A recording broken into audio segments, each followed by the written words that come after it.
Good afternoon. Originally gave this talk for Postgres Conference Seattle / Ecosystem keynote at the PASS Data Community Summit a couple weeks ago, and you'll be able to see that version of it, probably pretty soon. But I wanted to record it again because it was the first time I'd given the talk, and the talk is kind of interesting on a number of levels. One, it was the first time I'd ever given a 30-minute talk. Normally they're 20 minutes or 50 minutes, or obviously training half a day, full day, a week, whatever. And the subject is something that after the talk, a great number of people were grateful for. To the point where, as I was walking the floor, the exhibition floor, a word had gotten out about the talk. People that had not attended the talk had said, "Hey, you're the guy that gave this talk." And it was really nice to hear that there was a talk like this at the conference. Normally there's not talks like this at the conference, things like that. And so I thought I would give it again. It needs to be polished, and practice makes perfect, even though there's no such thing as perfect. So practice makes better. And I thought that maybe people that like to watch my videos when they do, or hear what I have to say, or even those that don't like to hear what I say but watch anyway because they just can't get enough. So here it is. Profit is the reward, not the goal.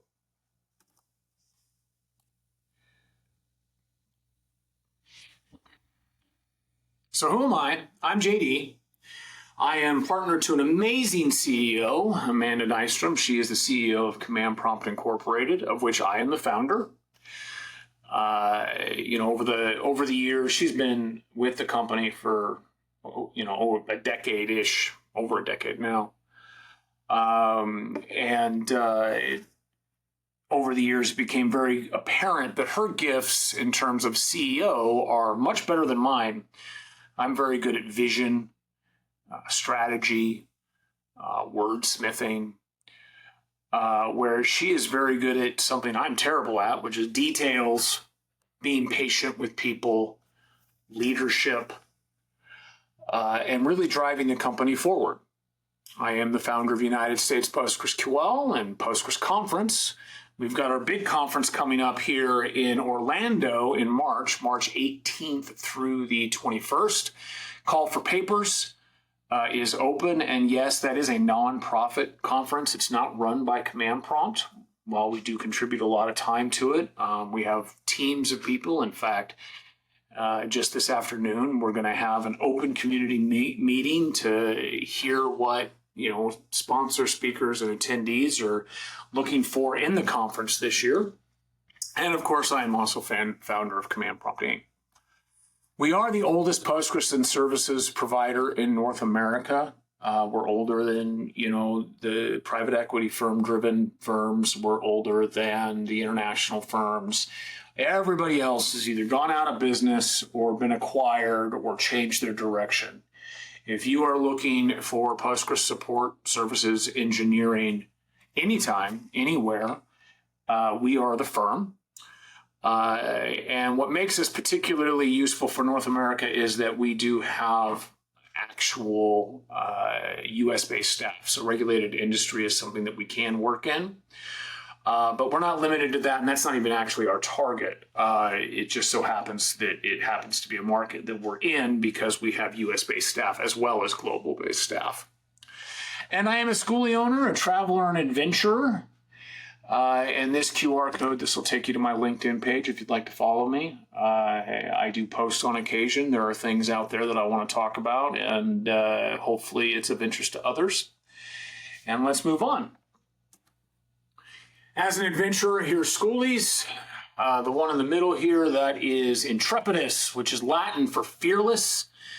We had just finished a large festival in southern Arizona. It's basically a pop-up city for a week. Everybody shows up in Schoolies, which are school buses converted into RVs, vans. We've even had people tow in boats. And it's a big old camp out. No, not like Burning Man. It's more driven toward people and community. It is ad hoc organized. It's not organized by one particular group. It's everybody comes in, you set up your camp, and you do your camp the way you want to. We just kind of handle collaboration and advocacy of it, keeping the nomad life alive.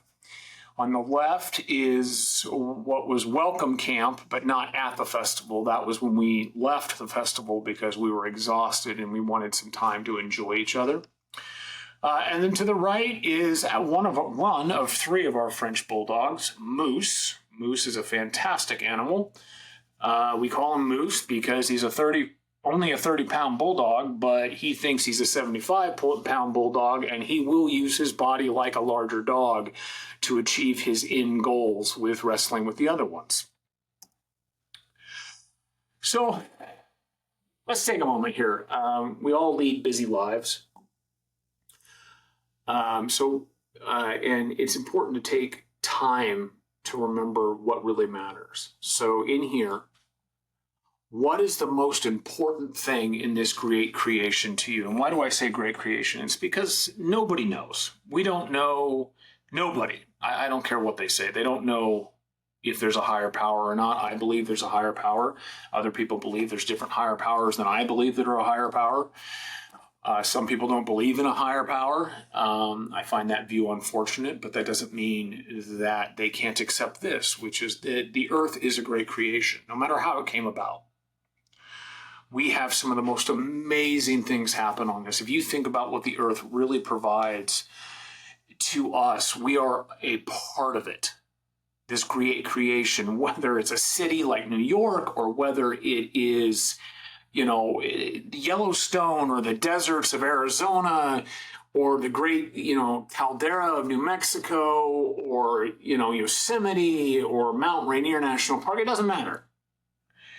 What is the most important thing in this creation to you?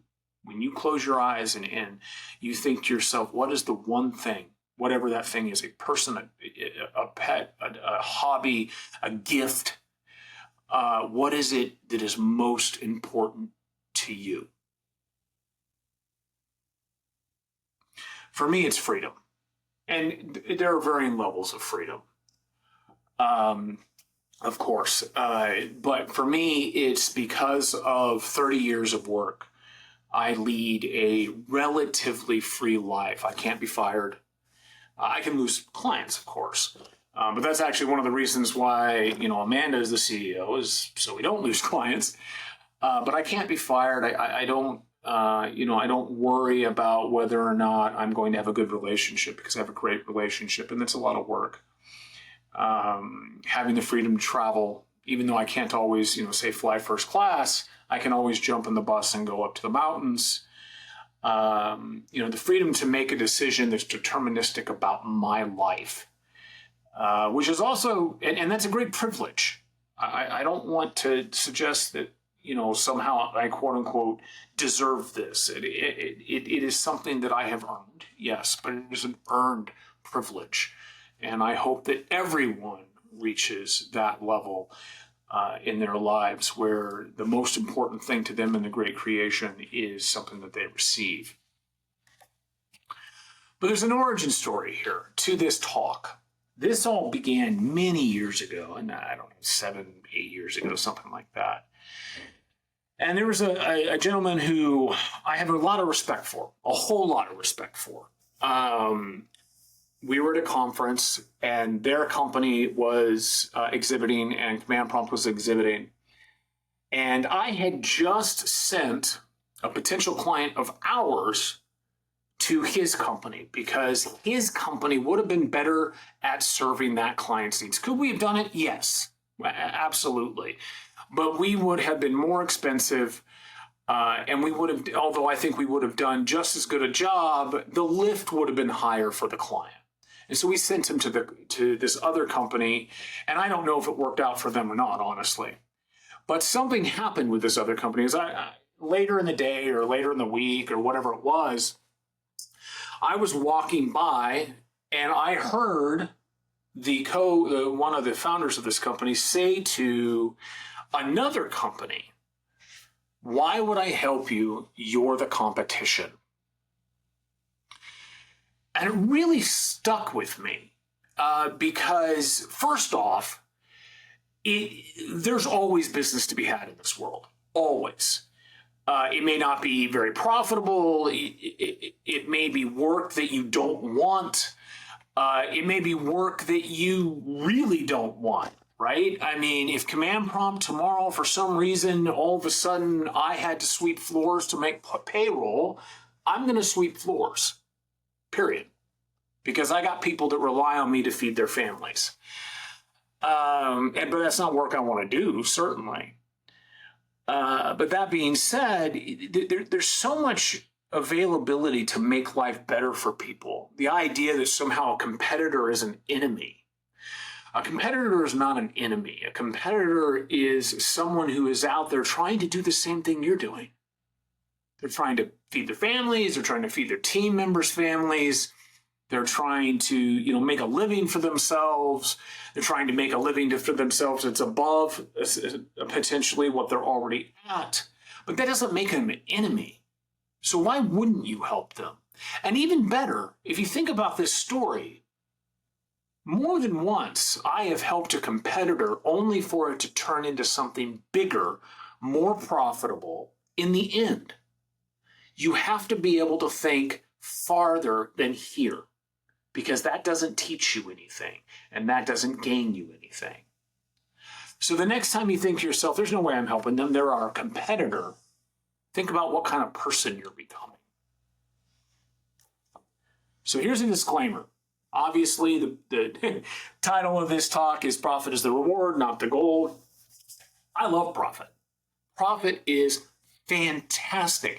I will never do something more than once that loses money unless I can see a path forward, right? There are times, the car salesman, which, we all love car salesmen, but car dealerships do this. It's called the loss leader. And they sell a car at a loss because people come in about that car and then they end up buying a different car at a profit. So if you lose money on one car, you might make money on 10. Okay? So that concept exists and I understand it. But profit is what drives this world. And you can do it in a good way or you can do it in a bad way. Profit allows organizational stability. It allows profit sharing, health insurance, retirement, compensation increases, vacations, company parties, bonuses, arbitrary under $2,500 purchases you don't have to amortize. This is my favorite one. This is actually a tax change that came about by President-elect Trump in his first term. When they changed the tax code, for good or bad, that's not what this is about. A benefit was if you're making a single purchase under $2,500, you can just make it and write it off. No amortization. So, as long as it's a valid purchase, I'm not saying that you should, be fraudulent. But, it's nice to just be able to lay the card down, not worry about it, not have to track it. It was under $2,500. A good example for this is laptops. You can get fantastic laptops for under $2,500, and you just don't have to worry about it. It's paid, it's written off, done. Now, as this is going worldwide, here's a big question. Oh, and just for all of us, this is Badlands National Park. Actually, this is outside of Badlands. This is at what's called The Wall, which is federal land that you can camp on for free. You can't camp for free in the national park. But how many of us are employees? Now, I'm not an employee, but I certainly have plenty of them. I've got 16 of them. And as you think to yourself, well, yeah, I'm an employee. I'm watching this. What's your point? Well, this is my point. Are you a resource or are you an asset? Just think on that. And remember, words matter. Managers that are watching this, leaders that are watching this, remember something. Words absolutely matter. And this is actually particularly difficult for a lot of technical people because they're like, I just said X. Well, yeah, but communication 101 is that you speak for your target audience. And if you just said X and your target audience doesn't understand that X is just for example, just a fact, and instead is going to take it as an insult or something derogatory, that's on you. Now, how they react is on them, but how you're communicating is on you. So words matter. So are you a resource or are you an asset?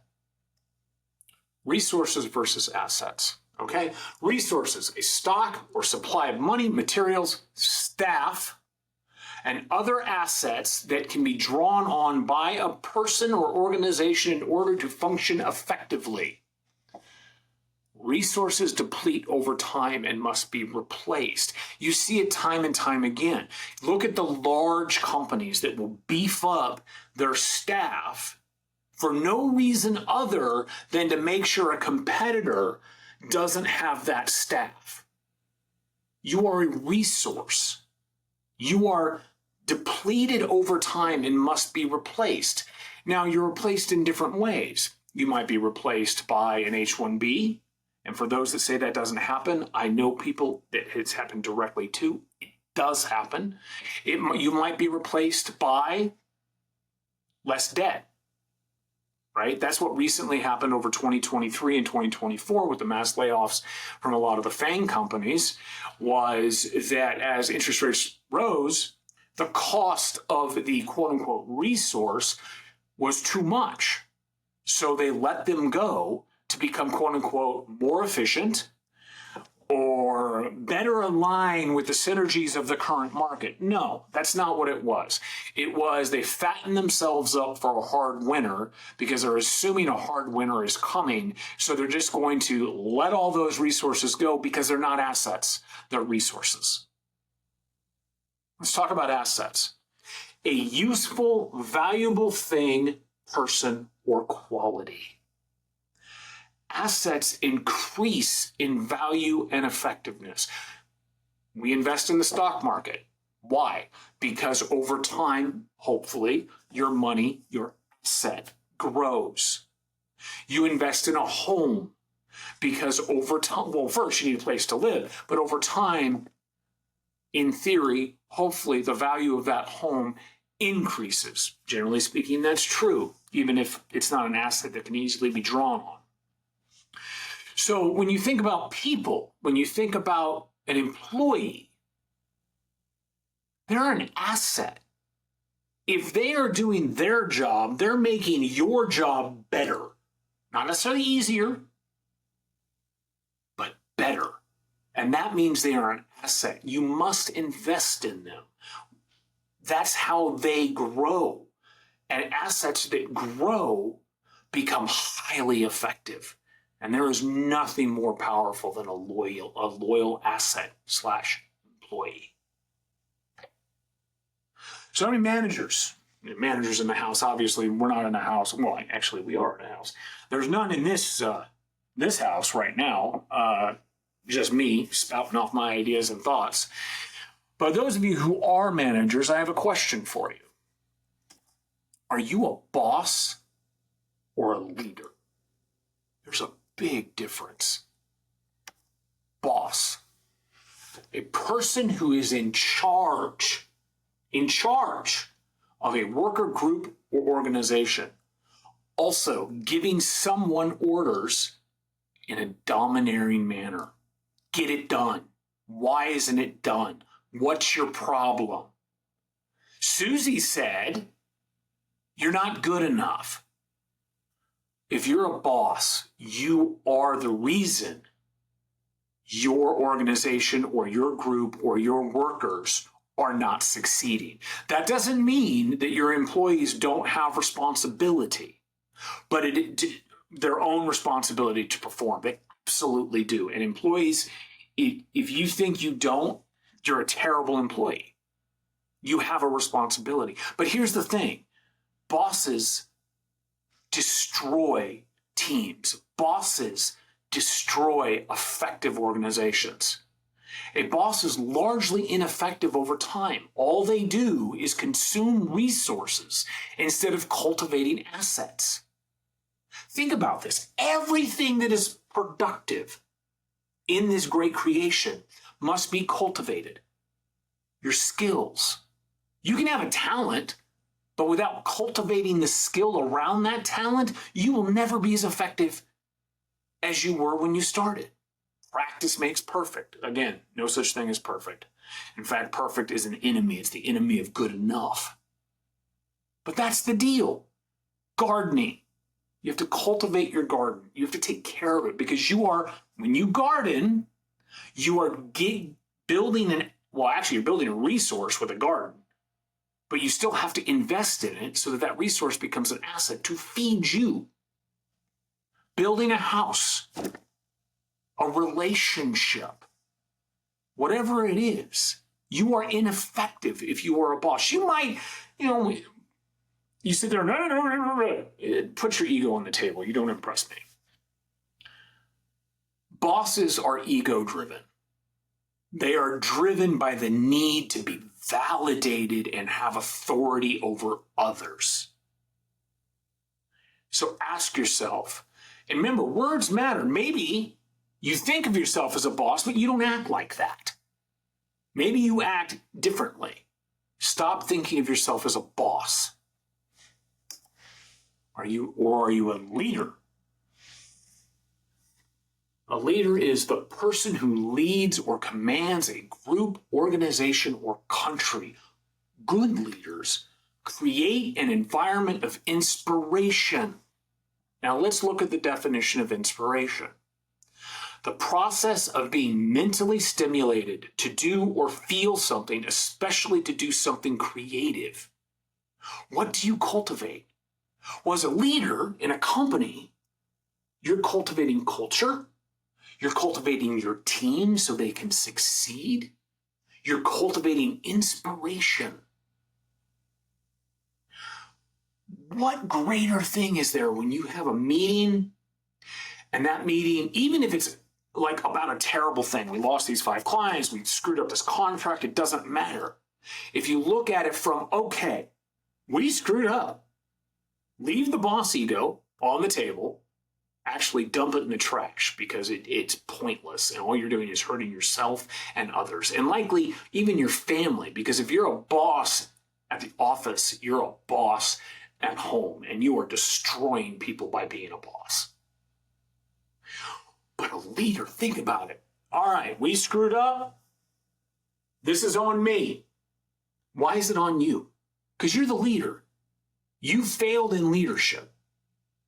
Now, maybe you're not the one that ran a delete statement outside of a transaction block, for those of us who are database people, and deleted 5 million rows. Maybe you're not the one who forgot to double check that backups were running and, do your sanity checking. But guess what? You were the leader that did not inspire those people to do that work themselves. Now, good leaders also recognize when someone has to be let go. This is not all on leadership. What's on leadership is the difficult part of making the hard decision and inspiring people to ensure that those hard decisions that you have to make as a leader are limited, because you inspire them to be so much better and so much more. They want to do a good job. Some people have that innately, which is even better, because then you can cultivate that innate desire more easily for them to be a leader. Our culture goal defined. What happens when profit is the goal? Here's another great picture of Intrepidus. 0 light pollution, middle and nowhere, not being bothered, no noise pollution. Think about, just take a moment, all of you. No light pollution, no noise pollution, no distraction. What can you do? So what happens when profit is the goal? Profit goal. Goal, the object of a person's ambition or effort, an aim or desired result. When profit is your goal, you will sacrifice your team, yourself, and your purpose. You will become a terrible person. Why? Because if profit is the goal, you will sleep with the secretary if it will get you ahead. You will give up your moral compass. You will say to yourself, I believe in these 3 tenets, unless it's going to cost me money. And that is our culture today. Now, obviously not everybody, but we have created a culture in the United States especially that profit is what it's all about. Now again, I love profit. I absolutely love it. But when that is the goal, when your ambition is profit, you put out crappy software. You put out a crappy product. You will destroy relationships because they didn't make you money. What kind of person does that? What kind of culture, what kind of society allows that? Be better. Be more. Don't sacrifice your team. Your team is what makes it so you're not doing the team's work. Put your ego in the trash. Don't sacrifice yourself. You're worth more than profit. What's a hobby that you put by the wayside because, damn it, I got to work 80, 90 hours a week for profit?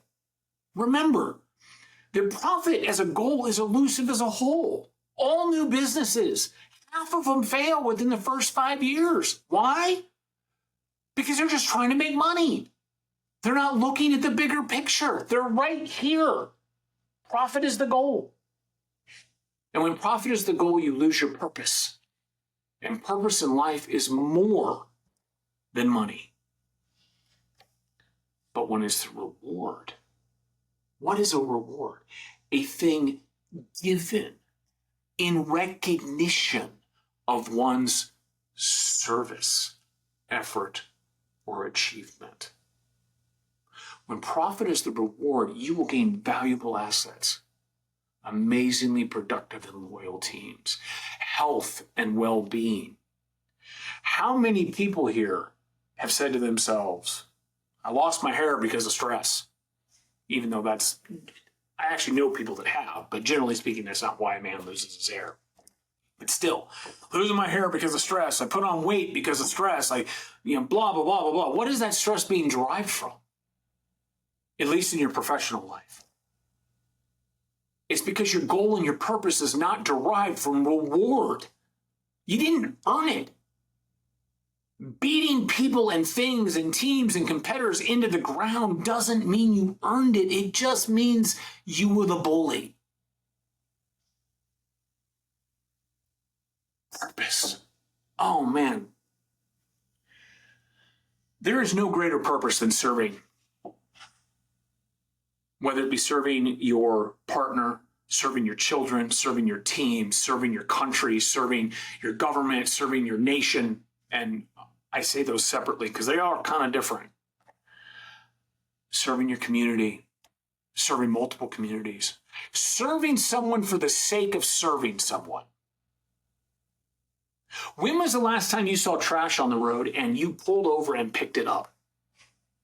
Oh, that's someone else's problem. People are paid to do that. When was the last time you went to the grocery store, you picked something off the shelf? My favorite argument here, these don't exist anymore, of course, but I used to be a manager of a store of Blockbuster Video. Obviously, this was very, very long time ago, 30 years ago. In fact, it was even more than 30 years ago. One of the most difficult things was people would pick up a video and walk around the store, and then they decided they didn't want it, so they just put it back. They wouldn't even bring it to the counter like, you work here, you put it back.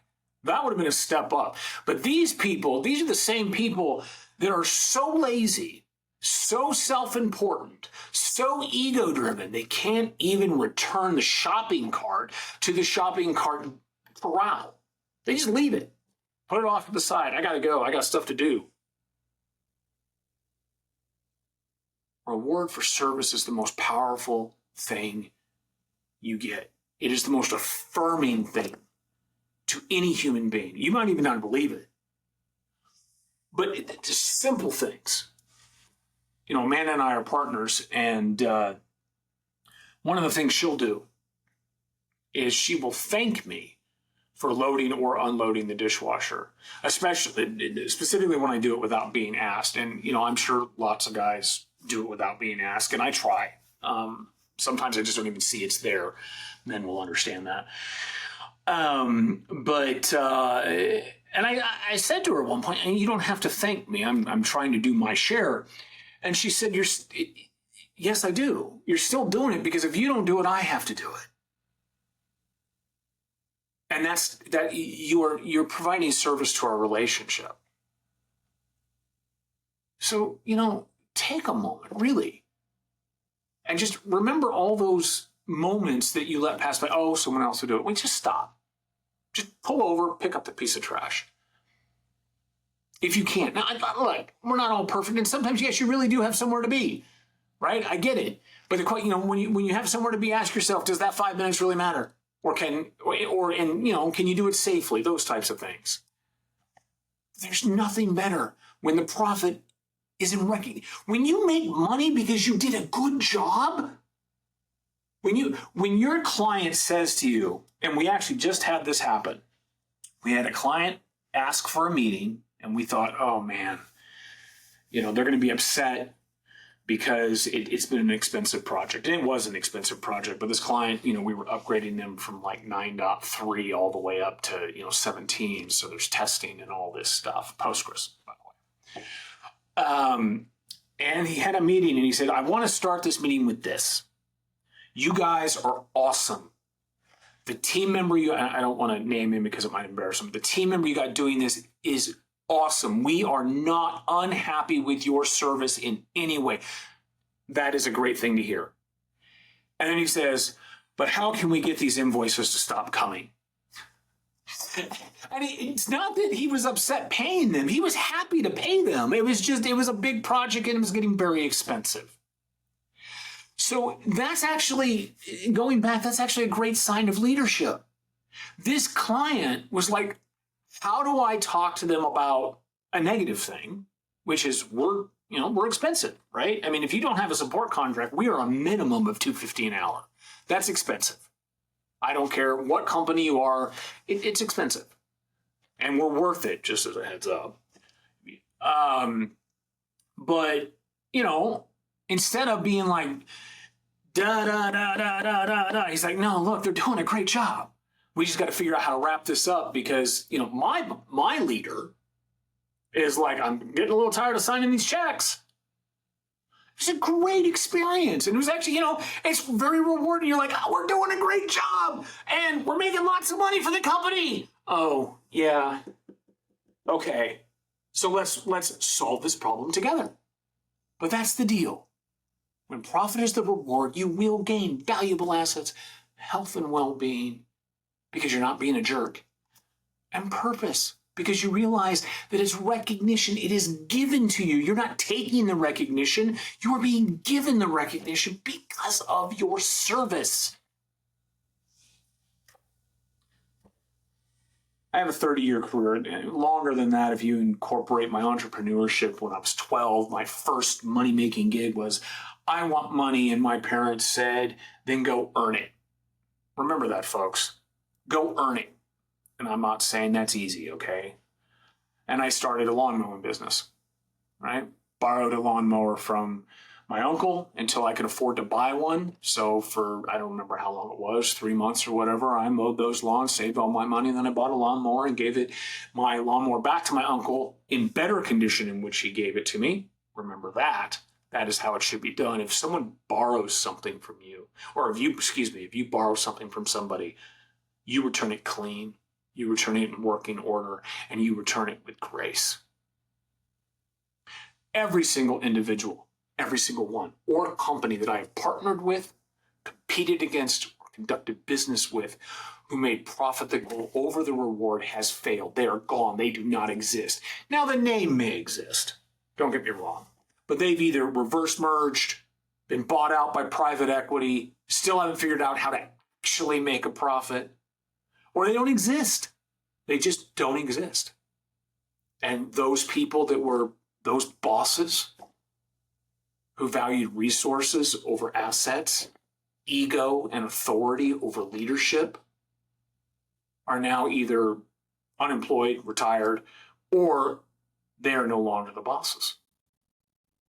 Because eventually, when you're the boss, there's a bigger boss than you. Just ask any video game. And remember this as you look at Moose and Oscar bin Laden and Kiwi, favorite little fur guys. Just pay it forward. Just pay it forward. Every time something, as much as possible, when someone says something nice to you, say something nice to somebody else, especially a stranger. If someone says, I hope you have a good day, a cashier, I hope you have a good day. First, say it back.